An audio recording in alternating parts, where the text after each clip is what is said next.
Speaking of kind of last night's episode and Cass coming back, obviously there are many things that he's even not aware of and the brothers aren't aware of. Can you kind of tease that arc and what's coming up specifically for his character and how that relates to you guys? Well, I think we can kind of touch on it. I know, true to Cass' form, he never comes back to Earth just simply as coming back to Earth. You know, either he's on some sort of mission, or he's lying to me, or he's coming back invisibly. And so there is something going on that we don't find out about just yet. But he certainly is back and with the boys. But it's not the good old trio that it used to be.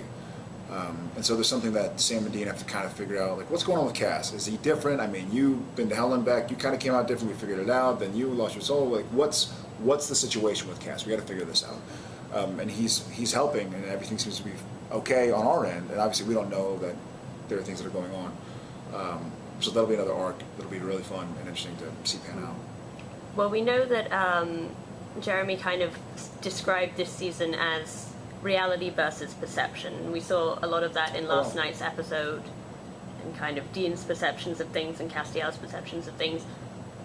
We saw someone kind of watching Sam in the season premiere, and we haven't really explored it. We know that he chose not to look for Dean, and that's kind of been brought up by Dean a couple of times now, so I wonder if you can maybe tease something about whether Sam's perception is also being altered in some way. I can kind of assume. I think so. Yeah. So Dean's reality has changed very much, and Dean's perception of his reality, what with just spending time in Purgatory with Ty or Benny, he has his own version of reality, and Sam's reality has been very different for the last year, and his reality has almost been a more acceptable form of reality, and that's more times I've ever used reality in a sentence. Drinking game. It's kind of one more time. One more time, and it's a drinking game. But yeah, Sam's perception changes quite a bit when his brother comes back into his life, and Sam's perception beginning of the season was, I don't have Dean, I don't have Cass, I don't have Bobby, I don't have Rufus, I don't have Ellen, I don't have anything. I don't have any guidance. I don't have Kevin, I don't have Crowley. I have nowhere to start. And so, though his reality might not have been that, his perception was, I got to get out. I got to do, this has destroyed my family time and time again. When am I going to wise up and get out of this? And then Dean comes back and he's like, well, okay, and now here's that wrench. And going back to the figure we saw watching Sam, that's kind of dealing with Sam's purgatory. That's kind of Sam's. Ooh, that's good. That's good. That's deep. Good. That's nice. Like we see Castiel and his reality of sorts in yesterday's episode.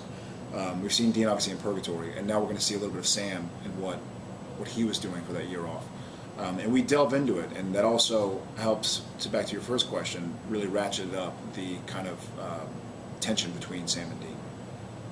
Very nice. Look at that. Good. That was good. I'm very impressed. I was impressed by the cardboard stuff, so I had to kick it up. Amp it up a bit. Amp it up. So that sounds like we're going to see Amelia kind of coming into the present day storyline as well. Yes. We kind of seen the last of the Purgatory flashbacks now that Cass is out and Dean's out. Because I know the fans are loving seeing it. I vote for more of them. I say we keep them coming. I bet you do. I'm not in Purgatory. Stuff you in He's some not in blood. Purgatory. He gets the days off. That's right. I will say that the Purgatory stuff I think has exceeded a lot of people's expectation. I think it's really turned out. I think episodes really cool. 14 through 18 are Dean telling Sam about Purgatory, and then Is that right? I think the fans would love it. I think the fans would love it. Yeah, I'm not. We're not going to see much of Purgatory. I think for the next couple, simply because we're now out. But I still think there's stories to be told. Yeah. Whether or not we decide to go down that road or not, I have yet to see. But now that we're dealing with so much kind of topside, between Benny and Dean and Sam, and now between what's going on with Cass, what's really going on with Cass, and whether or not he lets Sam and Dean in on what's going on with him, and all that kind of stuff. So there's a lot to deal with, but it's a good. It all kind of comes together and it all intertwines, and that's what makes good TV. Damn right. Can you tease a little bit about next week's episode? It kind of looks like a more humorous turn. Entry. Yes, yeah. Cartoony. Oh, that's great. Mike Farrell back. Next episode is one we've had a few pretty pretty serious episodes in a row, and we had to. We had a lot of mythology to deal with, and I know Jeremy wanted to still revere the first 7 seasons. He didn't want to just go like, okay, I'm driving this ship, hell with everything. Let's. So he gave proper respect to the ship that he was taking over. And now it's in that same vein. It's time to respect what we've done and do kind of a funny show where the fans will like it and have a good laugh. And we had an amazing guest star, BJ Honeycutt, Mike Farrell himself. So that was fun to work with him. But we have Cass back, we have Sam and Dean, and essentially something wacky starts going on. It seems like people are dying these cartoon-style deaths. And so we go in and we pretext as FBIs and try to figure out what's going on. And that's when we find hilarity ensues, so to speak.